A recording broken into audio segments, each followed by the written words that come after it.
सृष्टि को मेरे पतिव्रता धर्म की शपथ है, आज सूर्य का उदय नहीं होगा। ये शब्द किसी सामान्य स्त्री के नहीं थे, ये उस नारी के थे जिसकी तपस्या, निष्ठा और संकल्प ने स्वयं देवताओं की व्यवस्था को रोक दिया था। नमस्कार मित्रों, आज हम आपको पद्म पुराण के सृष्टि खंड में वर्णित उस अद्भुत और हृदय को कंपा देने वाली कथा का रसपान कराएंगे, जो ये प्रश्न उठाती है कि सच्ची पतिव्रता नारी कौन होती है, उसका धर्म क्या केवल सहन करना है या फिर उसमें त्याग, विवेक और अपार साहस भी समाहित होता है। जब पति रोगी हो, दुराचारी हो, कामना में अंधा हो जाए, तब स्त्री को क्या करना चाहिए? इन्हीं गूढ़ प्रश्नों का उत्तर ये कथा देती है। प्राचीन काल में मध्य देश में प्रतिष्ठानपुर नामक एक समृद्ध और सुंदर नगरी थी। उसी नगर में कौशिक नाम का एक ब्राह्मण अपनी पत्नी सैव्या के साथ रहता था। कौशिक अपने पूर्व जन्मों के पापों के कारण भयंकर कुष्ठ रोग से पीड़ित था। उसके शरीर पर असंख्य घाव थे, जिनसे निरंतर पीप बहती रहती थी। असहनीय वेदना के कारण उसका स्वभाव कठोर, क्रोधी और कटु हो गया था, किंतु उसकी पत्नी सैव्या पतिव्रता धर्म की जीवित प्रतिमा थी। वह अपने पति की सेवा ऐसे करती थी जैसे कोई माता अपने असहाय शिशु की करती है। वो प्रतिदिन पति को स्नान कराती, उनके घाव धोती, औषधि लगाती, स्वच्छ वस्त्र पहनाती, समय पर भोजन कराती और उनके कटु वचनों को भी प्रेम पूर्वक सह लेती थी। उसके लिए कौशिक केवल पति नहीं बल्कि ईश्वर का स्वरूप था। उसने अपने जीवन का एकमात्र लक्ष्य बना लिया था। पति की सेवा, उसकी तपस्या इतनी महान थी कि देवता भी उसके गुणों की चर्चा करते थे। किंतु विधि ने उसकी परीक्षा लेने का निश्चय किया। एक संध्या कौशिक अपने द्वार पर बैठा था, तभी नगर की प्रसिद्ध वेश्या अपने भव्य आभूषणों और यौवन की आभा के साथ उस मार्ग से गुजरी। उसके नूपुरों की रुंझुन और सौंदर्य की चमक ने कौशिक के हृदय में वर्षों से दबे काम को जगा दिया। उसने ऐसा रूप पहले कभी नहीं देखा था। उसका मन विकार से भर उठा। वह स्त्री उसके हृदय में बस गई और उसकी चेतना उसी एक रूप में अटक गई। शैव्या ने पति की व्याकुलता को भांप लिया। कोमल स्वर में पूछने पर पहले कौशिक ने बात टालने का प्रयास किया, किंतु अंततः उसने स्वीकार कर लिया कि वो उस वेश्या की कामना में जल रहा है और यदि ये इच्छा पूर्ण न हुई तो वो प्राण त्याग देगा। ये सुनकर शैव्या का हृदय विदीर्ण हो गया, किंतु उसने स्वयं को संभाला, क्योंकि एक सच्ची पतिव्रता के लिए पति का जीवन सर्वोपरि होता है, चाहे उसकी इच्छा कितनी ही पीड़ादायक क्यों न हो। शैव्या ने दृढ़ निश्चय किया कि वो पति के प्राणों की रक्षा के लिए कुछ भी करेगी। उसने वेश्या का विश्वास जीतने के लिए उसके घर की गुप्त रूप से सेवा प्रारंभ की। भोर में उठकर उसके द्वार की लिपाई, सफाई और पवित्रीकरण करती। 3 दिनों तक ये सेवा चलती रही। अंततः वेश्या ने इस रहस्य को जान लिया और शैव्या की पवित्रता से अभिभूत होकर उसे वरदान देने को तत्पर हो गई। तब शैव्या ने अपना असाधारण निवेदन रखा। अपने रोगी पति के साथ एक रात्रि बिताने का अनुरोध। वेश्या पहले संकोच में पड़ी, किंतु शैव्या के त्याग और पतिव्रत धर्म के आगे वो नतमस्तक हो गई और वचन दिया कि वो कौशिक को स्वीकार करेगी, बशर्ते वो स्वयं उसके घर आए। कौशिक चलने में असमर्थ था। तब शैव्या ने वो किया जो इतिहास में अमर हो गया। उसने अपने पति को पीठ पर उठाया और अर्धरात्रि में नगर की ओर चल पड़ी। ये केवल शारीरिक भार नहीं था, बल्कि धर्म, पीड़ा और प्रेम का भार था। उसी रात नगर में चोरी के कारण सैनिक ब्रह्मवश महामुनि मांडव्य को पकड़ लाए और भयानक यातना दी। उन्हें लोहे की कील पर बिठा दिया गया। जब शैव्या अपने पति को लेकर वहां से गुजरी तो कौशिक का पैर मुनि के शरीर से टकरा गया। ध्यान भंग होने पर मांडव्य ऋषि ने क्रोध में श्राप दे दिया कि सूर्योदय होते ही ये व्यक्ति भस्म हो जाएगा। श्राप सुनते ही शैव्या समझ गई कि यदि सूर्य उगा तो उसका सब कुछ नष्ट हो जाएगा। उसी क्षण उसने अपने तपोबल से घोषणा की, सूर्य आज उदय नहीं होगा। उसके वचनों से सृष्टि कांप उठी। सूर्य रुक गया, अंधकार फैल गया। 3 दिनों तक सूर्य नहीं उगा। संसार त्राही त्राही करने लगा। देवता चिंतित हो उठे और ब्रह्मा जी के पास पहुंचे। ब्रह्मा ने ध्यान द्वारा सत्य जाना और शैव्या के तपोबल को समझा। ब्रह्मा, इंद्र और देवगण पृथ्वी पर और शैव्या से सूर्य को मुक्त करने का अनुरोध किया, पर शैव्या अडिग रही, क्योंकि उसके लिए पति ही सृष्टि था। अंततः ब्रह्मा ने उसे वरदान दिया कि सूर्योदय पर कौशिक भस्म होगा, पर उसी भस्म से वो दिव्य रूप में पुनर्जन्म लेगा। यह सुनकर शैव्या ने लोक कल्याण हेतु संकल्प त्यागा। सूर्य उदित हुआ, कौशिक भस्म हुआ और उसी क्षण दिव्य युवक के रूप में पुनः प्रकट हुआ, तेजस्वी, स्वस्थ और सुंदर। यह शैव्या के तप का फल था। देवताओं ने पुष्प वर्षा की, पति पत्नी का पुनर्मिलन हुआ और अंततः ब्रह्मा ने दंपति को स्वर्ग लोक का आमंत्रण दिया। इस प्रकार ये कथा सिद्ध करती है कि पतिव्रता धर्म दुर्बलता नहीं बल्कि अपार शक्ति है। जब नारी संकल्प लेती है तो देवताओं की व्यवस्था भी झुक जाती है और शैव्या जैसी स्त्रियां युगों युगों तक धर्म, त्याग और निष्ठा की जीवित मिसाल बनकर पूजी जाती हैं। जब शैव्या ने सूर्य को उदय न होने देने का संकल्प लिया, उस क्षण केवल आकाश ही नहीं कांपा बल्कि स्वयं काल की गति भी ठिठक गई, क्योंकि ये कोई साधारण नारी का वचन नहीं था, बल्कि पतिव्रत की उस अग्नि से निकला हुआ उद्घोष था जिसने अपने जीवन को पति के चरणों में अर्पित कर दिया था।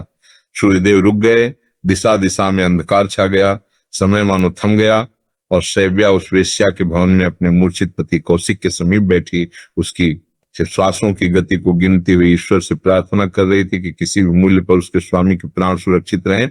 उसके लिए ये संसार, ये सृष्टि, ये लोक परलोक सब तुच्छ थे, क्योंकि यदि पति ही न रहे तो उसके लिए जीवन केवल एक जीवित मृत्यु के समान था। उधर 3 दिन बीतते गए, सूर्य का प्रकाश न फैल सका, खेत सूखने लगे, यज्ञ रुक गए, ऋषियों के अनुष्ठान भंग हो गए, देवताओं के विमान भी दिशा भ्रम में पड़ गए, पशु पक्षी दिशाहीन होकर विलाप करने लगे, बच्चों की किलकारियां मौन में बदल गईं, और पृथ्वी पर पहली बार लोगों ने जाना कि सूर्य केवल प्रकाश का गोला नहीं बल्कि जीवन की श्वास है। जब ये स्थिति असहनीय हो गई, तब समस्त देवता देवराज इंद्र के नेतृत्व में ब्रह्मलोक पहुंचे और ब्रह्मा जी से प्रार्थना की कि हे सृष्टिकर्ता, यदि शीघ्र समाधान न हुआ तो सृष्टि का संतुलन नष्ट हो जाएगा। तब ब्रह्मा जी ने अपनी दिव्य दृष्टि से देखा कि ये सब एक पतिव्रता स्त्री के संकल्प के कारण घटित हो रहा है, एक ऐसी स्त्री जिसने अपने पति के लिए सूर्य तक को रोक दिया है। ब्रह्मा जी स्वयं इंद्र, वरुण, अग्नि, वायु और अन्य देवताओं के साथ पृथ्वी पर आए। वेश्या के उस घर के ऊपर उनके विमानों का प्रकाश ऐसा प्रतीत हुआ मानो सहस्त्र सूर्य एक साथ उदित हो गए हों। शैव्या ने जब वो दिव्य तेज देखा तो उसका हृदय कांप उठा, किंतु उसने अपने संकल्प को ढीला नहीं होने दिया।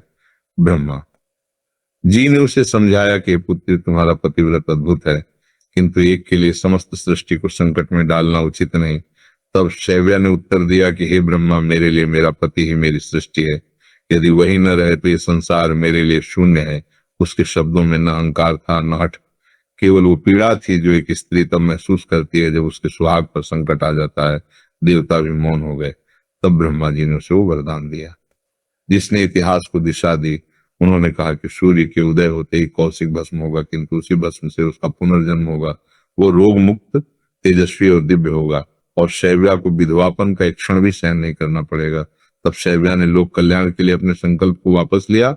जैसे ही सूर्य की पहली किरण फूटी, कौशिक का क्षीण शरीर अग्नि में लिपट गया। वो क्षण शैव्या के लिए वज्रपात के समान था, किंतु उसने धैर्य नहीं खोया। उसने उस राख को श्रद्धा से निहारा, और उसी भस्म से एक दिव्य युवक प्रकट हुआ जिसकी आभा ने स्वयं देवताओं को विस्मित कर दिया। वो युवक शैव्या के चरणों में झुका और बोला कि मैं ही तुम्हारा पति हूं, तुम्हारे पतिव्रत के कारण मुझे नया जीवन मिला है। ये सुनकर शैव्या का हृदय फूट पड़ा। उसके आंसू आनंद के थे, तपस्या के थे, और उस पीड़ा के भी थे जो उसने जीवन भर सहन की थी। देवताओं ने पुष्प वर्षा की। वेश्या जिसने ये सब देखा, उसका हृदय परिवर्तित हो गया। उसने समझा कि सच्चा सौंदर्य शरीर में नहीं बल्कि त्याग में होता है। अंततः ब्रह्मा जी ने दंपति को स्वर्गलोक का वरदान दिया और ये घोषणा की कि जहां पतिव्रत धर्म का ऐसा उदाहरण हो, वहां स्वयं देवता भी नतमस्तक हो जाते हैं। और इसी के साथ ये कथा हमें यह शिक्षा देती है कि पतिव्रता धर्म का अर्थ अंधा सहन नहीं बल्कि विवेक, साहस, करुणा और अडिग निष्ठा है। जब स्त्री अपने धर्म पर अडिग होती है, तब सूर्य भी रुक सकता है, काल भी ठहर सकता है, और सृष्टि भी उसके संकल्प के आगे झुक जाती है। जब शैव्या और कौशिक स्वर्गलोक की ओर प्रस्थान कर चुके थे और पृथ्वी पर पुनः सूर्य का प्रकाश फैल चुका था, तब भी उस घटना की तरंगे समय के प्रवाह में स्थिर नहीं हुई, क्योंकि ये केवल एक दंपति की कथा नहीं थी बल्कि उस सनातन प्रश्न का उत्तर थी जो युगों से मानव हृदय को मत्ता आया कि धर्म क्या है और अधर्म क्या, कर्तव्य कहाँ समाप्त होता है और आत्मसम्मान कहाँ प्रारंभ होता है। इस कथा ने यह सिद्ध किया कि पतिव्रता धर्म का अर्थ यह नहीं कि स्त्री अपनी चेतना, विवेक और आत्मबल को त्याग दे, बल्कि इसका वास्तविक अर्थ यह है कि वो अपने संकल्प में इतनी दृढ़ हो कि परिस्थिति चाहे जितनी विकट क्यों न हो, उसका निर्णय प्रेम, करुणा और उत्तरदायित्व से जन्म ले। शैव्या ने कभी अपने पति के पतन का समर्थन नहीं किया। उसने उसके रोग को, उसकी दुर्बलता को, उसकी कामना को धर्म नहीं कहा, किंतु उसने यह अवश्य समझा कि जब कोई व्यक्ति दुर्बल हो जाता तब उसका पतन भी उसकी बीमारी का ही एक रूप होता है, और ऐसे समय में त्याग का अर्थ पलायन नहीं बल्कि संरक्षण होता है। यही कारण था कि शैव्या ने अपने पति की इच्छा को स्वीकार करते हुए भी अपने भीतर घृणा, ईर्ष्या या प्रतिशोध को स्थान नहीं दिया। उसने अपने धर्म को कठोरता से नहीं बल्कि करुणा से जिया, और यही करुणा आगे चलकर तपस्या बन गई। इस कथा का एक और गूढ़ पक्ष वो है जिसे प्रायः लोग समझने से चूक जाते हैं कि वेश्या का पात्र यहाँ केवल काम या पाप का प्रतीक नहीं है, बल्कि समाज के उस वर्ग का प्रतिनिधित्व करता है जिसे तिरस्कार मिला, पर जिसके भीतर भी परिवर्तन की संभावना सदा जीवित रहती है। सैव्या ने जब उसके द्वार पर सफाई की, तब वो केवल भौतिक लिपाई नहीं कर रही थी, बल्कि एक उपेक्षित आत्मा के भीतर धर्म का बीज बो रही थी। और जब उस वेश्या ने सैव्या के त्याग को देखा तो उसका अंतःकरण जाग उठा। ये इस बात का प्रमाण है कि धर्म उपदेश से नहीं बल्कि आचरण से प्रसारित होता है। मांडव्य ऋषि का प्रसंग ये भी सिखाता है कि तपस्वी होना और निर्दोष होना भी कभी कभी क्रोध से मुक्त होने की गारंटी नहीं देता। उनका श्राप अन्याय से उपजा था, किंतु उसका परिणाम एक ऐसी स्त्री पर पड़ा जिसने स्वयं कोई अपराध नहीं किया था। यहीं से ये कथा ये प्रश्न उठाती है कि क्या धर्म केवल नियमों से चलता है या करुणा के बिना धर्म भी अधूरा है? और इसका उत्तर स्वयं ब्रह्मा द्वारा दिया गया वरदान है, जहां उन्होंने नियम और करुणा के बीच संतुलन स्थापित किया। न तो शैव्या के संकल्प को व्यर्थ जाने दिया और न ही सृष्टि को नष्ट होने दिया। इस तीसरे चरण में कथा हमें यह भी सिखाती है कि स्त्री का सबसे बड़ा शस्त्र उसका शरीर नहीं बल्कि उसका संकल्प होता है। शैव्या ने कोई अस्त्र नहीं उठाया, कोई युद्ध नहीं किया, कोई मंत्रोच्चार नहीं किया, फिर भी सूर्य रुक गया, क्योंकि जब संकल्प शुद्ध हो तो प्रकृति स्वयं मार्ग बदल देती है। यही कारण है कि शास्त्रों में कहा गया है कि पतिव्रता स्त्री का तेज अग्नि के समान होता है, जो रक्षा भी करता है और शुद्धि भी। किंतु ये तेज तभी प्रकट होता है जब वो अहंकार से नहीं बल्कि प्रेम से जन्म ले। आधुनिक दृष्टि से यदि इस कथा को देखा जाए तो ये केवल त्याग की महिमा नहीं गाती, बल्कि ये चेतावनी भी देती है कि पुरुष का अधर्म भी स्त्री की परीक्षा बन जाता है। और समाज का संतुलन तभी संभव है जब दोनों अपने अपने उत्तरदायित्व को समझे। कौशिक को नया जीवन इसलिए मिला क्योंकि शैव्या ने उसे पूरी तरह त्यागा नहीं बल्कि पूरी तरह थामे रखा, और ये थामना दुर्बलता नहीं बल्कि अत्यंत साहसिक कर्म था। अंततः ये कथा हमें उस अंतिम सत्य तक ले जाती है कि जिस स्त्री के चरित्र, दृष्टि और संकल्प पर कोई पुरुष अधिकार नहीं जमा सकता, वही स्त्री वास्तव में पतिव्रता होती है। और जिस पुरुष को ऐसी स्त्री का साथ प्राप्त हो, उसका पुनर्जन्म केवल शरीर का नहीं बल्कि आत्मा का भी होता है। इसीलिए पद्म पुराण की ये कथा केवल अतीत की घटना नहीं बल्कि हर युग के लिए एक जीवित दर्पण है, जिसमें देखकर हर स्त्री और हर पुरुष अपने अपने धर्म का मूल्यांकन कर सकते हैं। और शायद यही कारण है कि शैव्या का नाम आज भी लिया जाता है, क्योंकि उसने ये सिद्ध कर दिया कि जब स्त्री अपने धर्म पर अडिग होती है तब सूर्य रुक सकता है, काल ठहर सकता है और स्वयं सृष्टि उसके चरणों में झुक जाती है। इस चौथे चरण में जब कथा की घटनाएं शांत हो चुकी थीं और स्वर्गलोक में शैव्या तथा कौशिक को दिव्य दंपति के रूप में प्रतिष्ठा मिल चुकी थी, तब भी पृथ्वी पर यह प्रसंग केवल एक स्मृति नहीं बना बल्कि एक मौन शिक्षा की तरह पीढ़ी दर पीढ़ी बहने लगा। क्योंकि इस कथा का सार केवल ये नहीं था कि एक स्त्री ने अपने पति के लिए सूर्य रोक दिया, बल्कि ये था कि उसने ये सब क्यों किया और किन सीमाओं के भीतर किया। शैव्या ने कभी ये नहीं कहा कि पति का धर्म भी धर्म है, उसने कभी ये नहीं कहा कि पुरुष की हर इच्छा पवित्र होती है, उसने कभी अपनी पीड़ा को धर्म का नाम नहीं दिया, बल्कि उसने ये स्वीकार किया कि उसका पति रोगी है, दुर्बल है और उसी दुर्बलता में वो कामना के वशीभूत हो गया है। और यहीं से ये कथा हमें सिखाती है कि करुणा और सहमति में अंतर होता है। शैव्या ने सहमति नहीं दी थी, उसने संरक्षण दिया था। उसने उस आग को बुझाने का प्रयास किया था जो यदि न बुझती तो उसके पति को भीतर से जला देती। यही कारण है कि उसके प्रत्येक कर्म में कहीं भी आसक्ति नहीं बल्कि उत्तरदायित्व दिखाई देता है। वो वेश्या के द्वार पर गई तो किसी समझौते के लिए नहीं बल्कि एक जीवन बचाने के लिए। उसने अपने स्वाभिमान को नहीं बेचा बल्कि अपने धर्म को निभाया। और यही वो सूक्ष्म रेखा है जिसे समझे बिना लोग इस कथा को केवल त्याग की अति कहकर खारिज कर देते हैं। इस कथा का सामाजिक पक्ष भी उतना ही महत्वपूर्ण है, क्योंकि यहाँ वेश्या का चरित्र किसी नकारात्मक प्रतीक की तरह नहीं बल्कि एक दर्पण की तरह प्रस्तुत होता है, जो ये दिखाता है कि समाज द्वारा तिरस्कृत व्यक्ति के भीतर भी संवेदना, परिवर्तन और पुण्य की संभावना सदैव रहती है। शैव्या ने उसे अपमानित नहीं किया, न ही उपदेश दिया, उसने केवल अपने कर्म से उसे छुआ। और यही कारण है कि उस स्त्री के भीतर भी आत्मग्लानि नहीं बल्कि श्रद्धा जागी। उसने पहली बार जाना कि देह से परे भी कोई सौंदर्य होता है, कोई ऐसा तेज होता है जिसे न आभूषण चाहिए न यौवन। और इस अनुभूति ने उसके भीतर भी धर्म का बीज रोप दिया। मांडव्य ऋषि का प्रसंग यहाँ और भी गहराई से समझने योग्य है, क्योंकि वो ये दर्शाता है कि तपस्या यदि करुणा से रहित हो जाए तो वो भी अन्याय का कारण बन सकती है। ऋषि का श्राप धर्म सम्मत था, नियम सम्मत था, किंतु उसमें विवेक का अभाव था, और यही कारण है कि ब्रह्मा को स्वयं हस्तक्षेप करना पड़ा। ये इस बात का संकेत है कि शास्त्रों में भी नियम से ऊपर करुणा को रखा गया है, और जहां करुणा नहीं होती वहां धर्म भी कठोर होकर विनाश का कारण बन सकता है। चौथे चरण की ये कथा हमें यह भी सिखाती है कि स्त्री की शक्ति शोर में नहीं, मौन में होती है। शैब्या ने किसी सभा में खड़े होकर घोषणा नहीं की, उसने किसी देवता को ललकारा नहीं, उसने बस अपने भीतर संकल्प को स्थिर किया, और वही संकल्प इतना प्रबल था कि सूर्य को रुकना पड़ा। आज के युग में जब शक्ति को आक्रोश और प्रतिरोध से जोड़ा जाता है, ये कथा याद दिलाती है कि सबसे बड़ी शक्ति आत्मनियंत्रण और धैर्य में छिपी होती है। यहाँ ये भी समझना आवश्यक है कि ब्रह्मा द्वारा दिया गया वरदान केवल एक चमत्कार नहीं था, बल्कि एक संतुलन था। यदि कौशिक बिना भस्म हुए बच जाता तो नियम टूटता, और यदि वो मर जाता तो करुणा हार जाती। इसलिए पुनर्जन्म का समाधान ये दर्शाता है कि सृष्टि न तो केवल दंड पर चलती है, न केवल क्षमा पर, बल्कि दोनों के संतुलन पर टिकी होती है। और ये संतुलन वही स्थापित कर सकता है जो स्वयं न पक्षपाती हो न भावुक। इसीलिए ब्रह्मा इस कथा में निर्णायक बने। चौथा और सबसे गहरा संदेश ये है कि पतिव्रता धर्म स्त्री को दास नहीं बनाता, बल्कि उसे धुरी बनाता है, जिसके चारों ओर परिवार, समाज और कभी कभी सृष्टि भी घूमती है। किंतु ये तभी संभव है जब स्त्री अपने धर्म को समझकर अपनाए, अंधी परंपरा के रूप में नहीं, बल्कि जागृत चेतना के रूप में। शैव्या ने कभी ये नहीं कहा कि हर स्त्री को ऐसा ही करना चाहिए। उसकी कथा आदेश नहीं देती, बल्कि प्रेरणा देती है।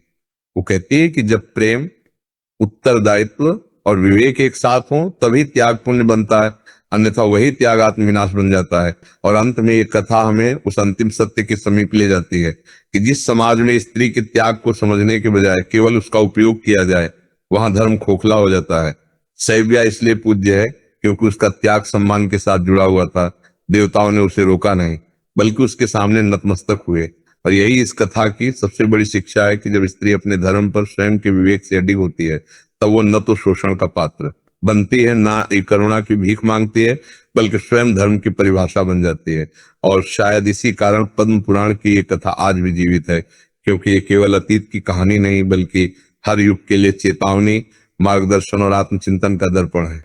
इस पांचवें और अंतिम चरण में कथा किसी पात्र, किसी घटना या किसी चमत्कार पर केंद्रित नहीं रहती, बल्कि सीधे श्रोता के अंतर्मन से संवाद करती है। क्योंकि अब प्रश्न ये नहीं रह जाता कि शैव्या ने क्या किया, बल्कि ये हो जाता है कि हम क्या समझ पाए, हम क्या सीख पाए, और हम अपने जीवन में क्या बदलने को तैयार हैं। ये कथा अब ये स्पष्ट कर देती है कि धर्म कोई बाहरी अनुशासन नहीं, बल्कि भीतर की जागृति है। और जब तक मनुष्य अपने भीतर के स्वार्थ, अहंकार और सुविधा को धर्म का नाम देता रहेगा, तब तक वो चाहे कितने ही व्रत कर ले, कितनी ही पूजा कर ले, कितने ही मंत्र जप ले, उसका जीवन शून्य ही रहेगा। शैव्या की सबसे बड़ी साधना उसका धैर्य था, उसकी सबसे बड़ी पूजा उसका विवेक था, और उसका सबसे बड़ा व्रत उसकी करुणा थी। उसने कभी देवताओं से ये नहीं कहा कि उसे शक्ति चाहिए, उसने कभी ये नहीं कहा कि उसे प्रतिशोध चाहिए। उसने केवल ये कहा कि अन्याय के कारण धर्म न टूटे। और यही प्रार्थना इतनी शुद्ध थी कि स्वयं काल को रुकना पड़ा। इस अंतिम भाग में कथा यह भी उद्घाटित करती है कि पुरुष का धर्म केवल अधिकार नहीं, बल्कि उत्तरदायित्व है। कौशिक का पतन उसकी कामना से नहीं, बल्कि उसके आत्मनियंत्रण के अभाव से हुआ था, और उसका उद्धार उसकी पत्नी के त्याग से नहीं, बल्कि उसके भीतर जगे पश्चाताप से संभव हुआ। क्योंकि यदि शैव्या का त्याग उसे भीतर से नहीं बदलता, तो ब्रह्मा का वरदान भी व्यर्थ होता। ये इस बात का संकेत है कि कोई भी बाहरी कृपा तब तक फलदायी नहीं होती जब तक भीतर से परिवर्तन न हो, और यही कर्म सिद्धांत का मूल है। कथा का यह अंतिम संदेश सबसे अधिक कठोर भी है और सबसे अधिक सत्य भी, कि हर त्याग पुण्य नहीं होता और हर सहनशीलता धर्म नहीं होती। शैव्या का त्याग इसलिए महान था क्योंकि उसमें विवेक था, सीमा थी और उद्देश्य था। उसने स्वयं को मिटाने के लिए नहीं, बल्कि एक जीवन को बचाने के लिए सहा। और यही वो रेखा है जहां स्त्री धर्म और आत्मविनाश अलग हो जाते हैं। आज के समाज में इस कथा का यही भाग सबसे अधिक प्रासंगिक हो जाता है, क्योंकि यहाँ या तो स्त्री से अंधा त्याग अपेक्षित किया जाता है, या फिर हर त्याग को मूर्खता कहकर नकार दिया जाता है, जबकि शास्त्र दोनों अतियों को अस्वीकार करते हैं और संतुलन का मार्ग दिखाते हैं। पांचवें चरण में यह भी स्पष्ट होता है कि देवता किसी एक पक्ष के नहीं होते, वे धर्म के होते हैं। इसीलिए सूर्य रुका तो स्त्री के संकल्प से रुका, और फिर चला तो सृष्टि के संतुलन के लिए चला। यह हमें यह सिखाता है कि सच्चा धर्म व्यक्तिगत लाभ से ऊपर उठकर समष्टि के हित को देखता है। और यही कारण है कि शैव्या को कोई विशेष अधिकार नहीं मिला, कोई सिंहासन नहीं मिला, कोई सत्ता नहीं मिली, उसे केवल सम्मान मिला। और शास्त्रों में सम्मान ही सबसे बड़ा पुरस्कार माना गया है। अंततः ये कथा हमें उस मौन सत्य तक ले जाती है जिसे शब्दों में कहना कठिन है, कि जब मनुष्य अपने भीतर के धर्म को पहचान लेता है तब उसे बाहरी प्रमाण की आवश्यकता नहीं रहती। शैब्या को किसी ने प्रमाण पत्र नहीं दिया कि वो पतिव्रता है, फिर भी सूर्य रुक गया, क्योंकि प्रकृति को प्रमाण नहीं चाहिए, उसे केवल संकल्प की शुद्धता चाहिए। और यही कारण है कि यह कथा आज भी जीवित है, आज भी कही जाती है, आज भी सुनी जाती है। क्योंकि ये किसी एक स्त्री की कहानी नहीं, बल्कि हर उस आत्मा की कहानी है जो अन्याय के सामने झुकना नहीं चाहती, लेकिन घृणा का मार्ग भी नहीं अपनाना चाहती। ये कथा कहती है करुणा कमजोरी नहीं है, मौन कायरता नहीं है, और धैर्य पराजय नहीं है। कभी कभी यही तीनों मिलकर ऐसा परिवर्तन लाते हैं जो तलवार, युद्ध और क्रांति भी नहीं ला पाते। और अंत में जब कथा पूर्ण होती है तो श्रोता के सामने कोई निष्कर्ष नहीं रखा जाता, कोई आदेश नहीं दिया जाता, केवल एक दर्पण रखा जाता है जिसमें हर व्यक्ति स्वयं से ये पूछ सके कि उसके जीवन में धर्म कहाँ है, करुणा कहाँ है, विवेक कहाँ है और संकल्प कितना शुद्ध है। क्योंकि जिस दिन मनुष्य ये प्रश्न स्वयं से पूछने लगे, उसी दिन ये कथा सार्थक हो जाती है। और शायद यही कारण है कि शैब्या की कथा का अंत कभी नहीं होता, वो हर उस मन में फिर से आरंभ हो जाती है जहां धर्म केवल शब्द नहीं बल्कि जीवन बनना चाहता है।